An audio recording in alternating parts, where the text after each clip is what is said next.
Hello students, आगे चलते हैं। आज पढ़ते हैं addition of vectors, subtraction of vectors, collinear vectors, coplanar vectors और रेजोल्यूशन ऑफ वेक्टर्स। ये टॉपिक आज पढ़ेंगे। पिछले टॉपिक में पढ़ चुके हैं, जैसे tensor quantities, scalar quantities, vector quantities और प्रॉपर्टीज़ ऑफ वेक्टर्स। ये सभी पढ़ चुके हैं, यानी कि इनके प्रीवियस पार्ट में। ठीक है, तो स्टार्ट करते हैं आज addition of vectors. Addition of vectors क्या है?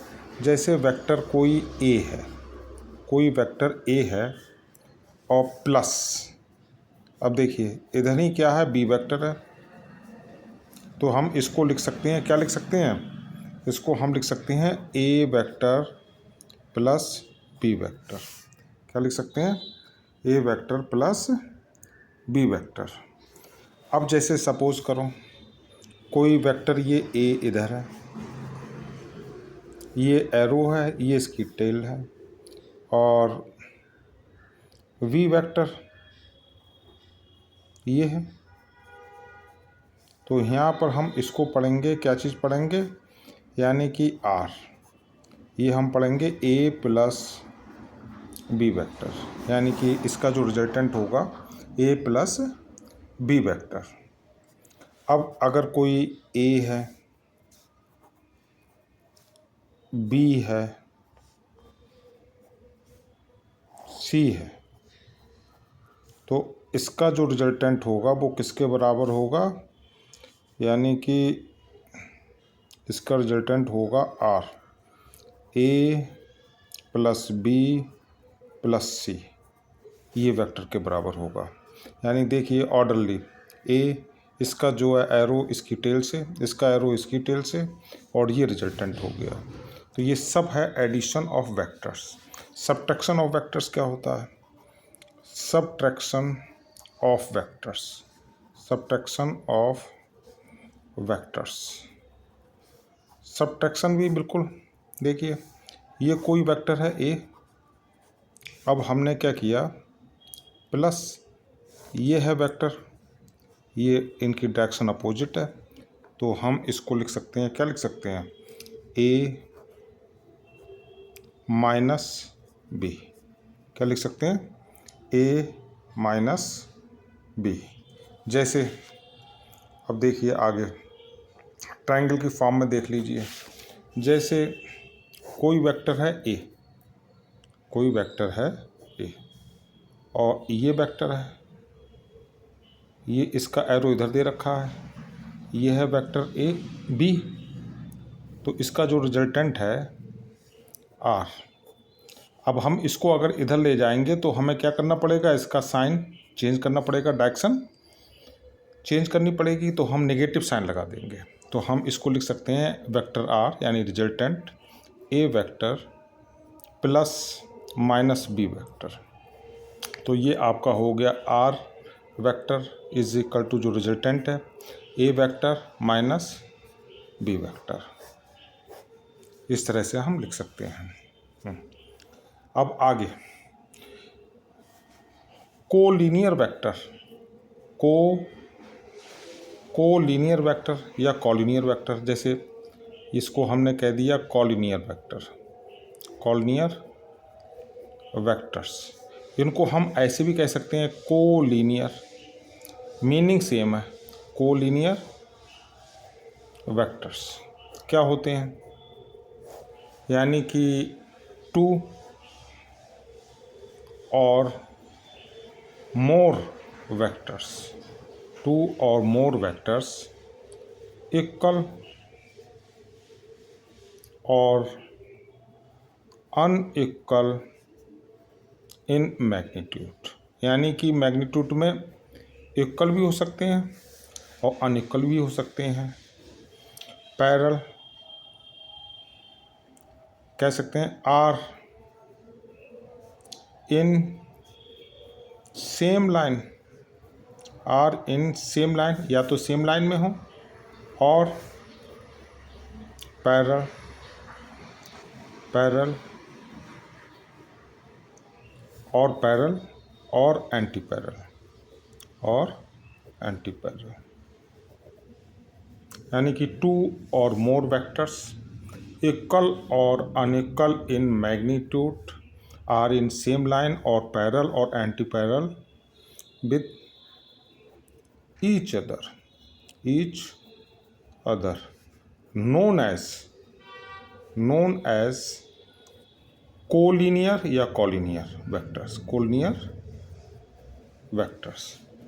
जैसे देखिए, जैसे दो वेक्टर हैं, एक वेक्टर ए है और एक वेक्टर बी है। अब इसमें देखिए दोनों मैग्नीट्यूड सेम है, डायरेक्शन भी सेम है। या एक वेक्टर को इतना बना दीजिए, दूसरे वेक्टर को इतना कर दीजिए, मैग्नीट्यूड है क्या चीज़ अलग अलग, लेकिन डायरेक्शन कैसी है सेम। तो यानी कि ये क्या चीज़ हो गया, सेम लाइन में हो गया। और अब हमने क्या कहा, पैरेलल भी हो सकते हैं। पैरेलल में देखिए एक वेक्टर ए है, एक वेक्टर बी है। अब दोनों क्या हैं, पैरेलल है, दोनों का मैग्नीट्यूड क्या है, सेम है। या हम इसको ऐसे भी कह सकते हैं, यानी कि एक वेक्टर बड़ा है, मैग्नीट्यूड ज़्यादा है, एक का मैग्नीट्यूड कम है, दोनों पैरेलल हैं, तो इनको हम कह सकते हैं पैरेलल। ठीक है। और या ये एक चीज़ और हमने क्या बताई थी, हमने बताया था एंटी पैरेलल। अब जैसे देखिए ये वेक्टर है ए है और ये वेक्टर है बी। अब दोनों का मैग्नीट्यूड सेम है, डायरेक्शन अपोजिट है, तो एंटी पैरेलल। या एक का मैग्नीट्यूड बहुत ज़्यादा है और दूसरे का मैग्नीट्यूड कम है, ये सब क्या है, ये है एंटी पैरेलल।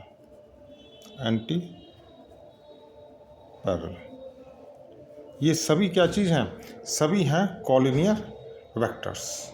जैसे कंडीशन क्या होती है, आगे देखिए कंडीशन क्या होती है। अगर दो वेक्टर हैं ए और बी और दोनों एक दूसरे के क्या हैं, दोनों कॉलिनियर वेक्टर्स हैं। Let A and B let A and B two collinear या कोलिनियर, बात एक ही है, कॉलिनियर वेक्टर्स। देन हम लिख सकते हैं जो वी वेक्टर है वो किसके बराबर होता है, टी टाइम्स ए वेक्टर। यहाँ पर जो टी है, टी कहलाता है स्केलर मल्टीपल। क्या कहलाता है, स्केलर मल्टीपल। टी की वैल्यू कुछ भी हो सकती है, 1 2 3 अप टू सो ऑन।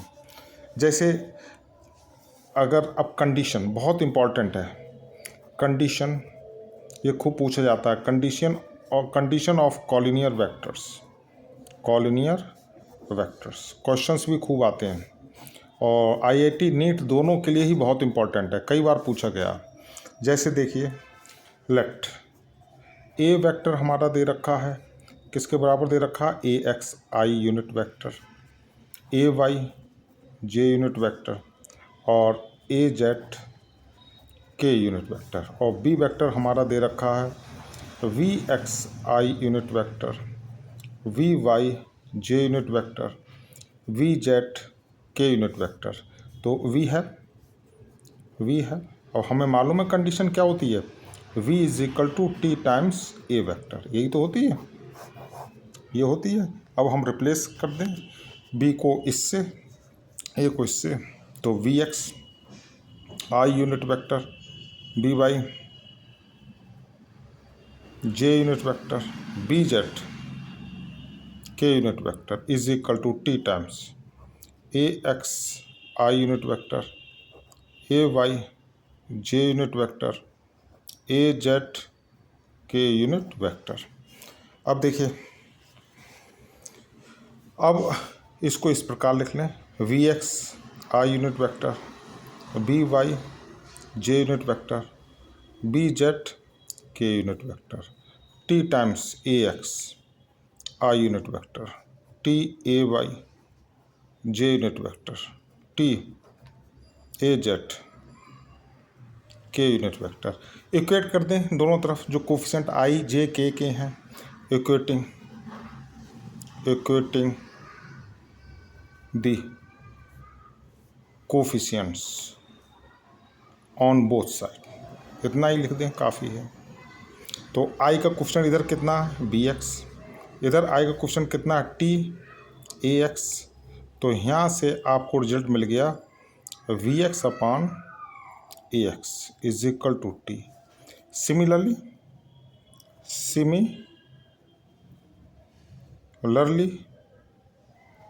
आपको मिल जाएगा by is equal to t times ay। तो ये हो गया आपका by over ay is equal to t। यही तो हो गया। और इसी प्रकार नेक्स्ट यानी कि vz, कौन सा, vz is equal to t times az। तो हमें रिजल्ट क्या मिल गया, vz is equal to t times az। हमें रिजल्ट मिल गया vz over az is equal to t। Therefore ये कंडीशन हो गई। देयरफॉर अब देखिए यहाँ पर रिजल्ट क्या मिला, vx over ax, vx over ax, vy over ay, vz over az is equal to t। ये है कंडीशन ऑफ कॉलिनियर वेक्टर्स। क्या है, कंडीशन ऑफ कॉलिनियर वेक्टर्स या कोलिनियर वेक्टर्स। एक चीज़ देखिए, t की वैल्यू अगर कैसी होगी, t की वैल्यू होगी अगर पॉजिटिव, तो वेक्टर्स कैसे होंगे, पैरेलल होंगे। कैसे होंगे, पैरेलल। यानी थीटा कितना होगा, 0 डिग्री। और t की वैल्यू अगर हुई नेगेटिव, तो वेक्टर्स कैसे होंगे, एंटी पैरेलल। यानी कि थीटा कितना होगा, 180 डिग्री। ठीक है। अब जैसे एक एग्जाम्पल देख के समझते हैं, ऐसे क्वेश्चंस खूब आते हैं। जैसे लेट हमने कह दिया कोई वेक्टर है, वेक्टर क्या है, ए वेक्टर है 2i प्लस 4j और -6 के, ये वैल्यू है। और हमने b कह दिया कितना, b वेक्टर हमने कह दिया 4i प्लस 8j -12 के। और हमने कह दिया इन दोनों के बीच में एंगल क्या है, what will we angle between vectors a and vector v।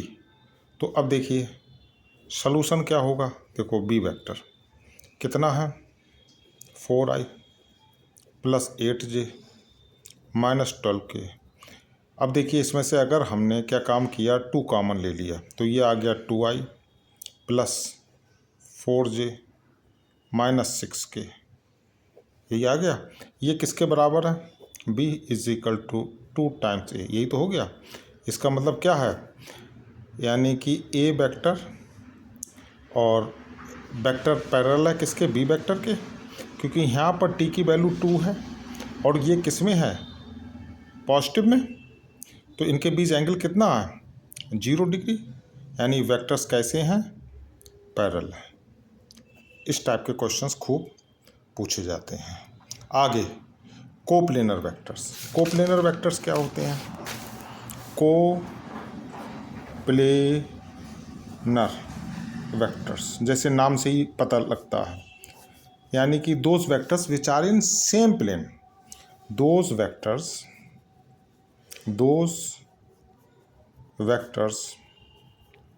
which are in same plane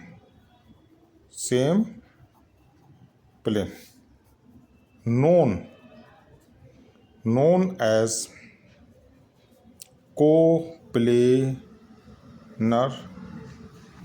vectors. जैसे देखिए ये है एक्सिस, म्यूचुअली परपेंडिकुलर एक्सिस। कौन कौन सी? एक है एक्स एक्सिस, एक है वाई एक्सिस और एक है जेड एक्सिस। इनके बीच क्या होता है? 90-90 डिग्री का एंगल। कितना होता है? 90-90। 3 म्यूचुअली परपेंडिकुलर एक्सिस। तो ये कहलाता है x y plane, x y plane. ये कहलाता है वाई जेड प्लेन, ये कहलाता है जेड एक्स प्लेन। अब कोप्लेनर वेक्टर, अब हमने कह दिया एक वेक्टर ये है ए, एक वेक्टर ये है बी, तो इनका रिजल्टेंट भी इसी प्लेन में होगा, यानी कि एक्स वाई प्लेन में ही होगा इनका रिजल्टेंट। यानी कोप्लेनर वेक्टर्स क्या होते हैं? यानी those vectors which are in same plane known as coplanar vectors. जैसे for example let A and B, A B two coplanar vectors, then their resultant are will be also in same plane, that is हम लिख सकते हैं, जैसे कैसे लिख सकते हैं? जैसे R is equal to mu into a plus nu into b. Here, अब देखिए यहाँ पर जो म्यू और न्यू हैं ये स्केलर मल्टीपल्स हैं। म्यू एंड न्यू ये क्या चीज़ें? Scalar multiples. इनकी म्यू या न्यू की वैल्यू हो सकती है 1, 2, 3 अप टू सो ऑन। यहाँ म्यू और न्यू रिफ्रैक्टिव इंडेक्स या फ्रिक्वेंसी को रिप्रेजेंट नहीं करते। यहाँ म्यू और न्यू केवल क्या चीज़ें? स्केलर मल्टीपल्स, जैसे 1, 2, 3, 4 ऐसे रिप्रेजेंट किए जा सकते हैं।